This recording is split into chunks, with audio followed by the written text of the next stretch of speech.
We have been talking together about what we call faith factor. How we can have faith in God of heaven without any fear at all. We are looking at what I call the 4 H's of faith, 4 aspects. Number 1, someone has to hear. Once they hear it, they decide in their mind, their head, is it true or false? Then they make a commitment with their heart, and then they reveal it with their hands. Today, I'd like to talk to you about going past the hearing to my head. Do I really believe that the message of the Bible, the message of salvation through Jesus Christ, is true, or do I really believe it's false? You know, a lot of people hear about what the Bible has to say. They go to church and they hear various things, but they have never stopped to make a decision. Do I believe it? Is it true or is it false?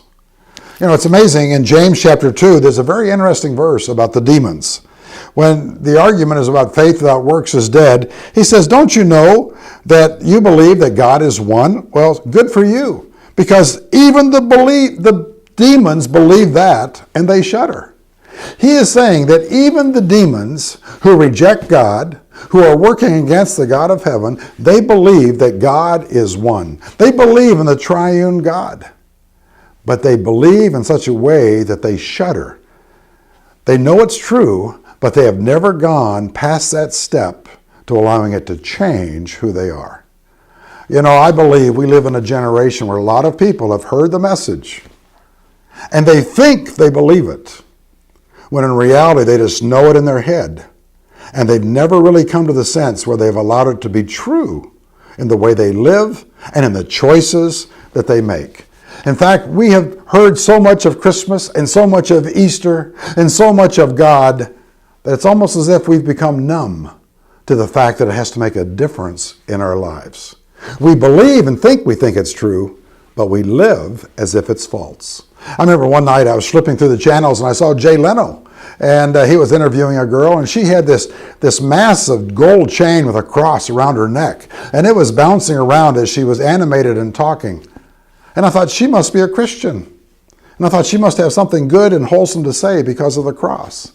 But as I listened to the conversation, she was talking about the first time she had sex was with a boyfriend in the back seat of a car.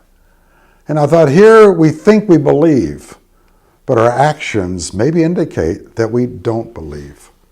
I ask you today, you've heard, but in your head, do you really believe it's true? Have you come to the belief that it will flow to your heart and make a difference in who you are? I remember I had a woman come tell me her faith story. She said that she was raised in a church, and she had to go outside the church to hear the good news of Christ. And once she became a believer in the Lord, she went back to her pastor and asked for an appointment. He refused to see her. So she went in to see the assistant pastor. And she said, you know, I was raised in this church.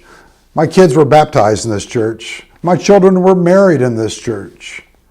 But I had to go outside of this church to hear the true message of God's love.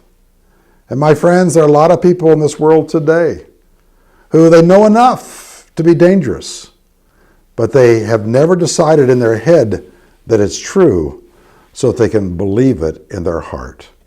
My friends, even the demons know it's true, but they refuse to yield to it. Today, I ask you, don't just hear, but in your head, know that it's true, and in your heart, believe in the one who loves you.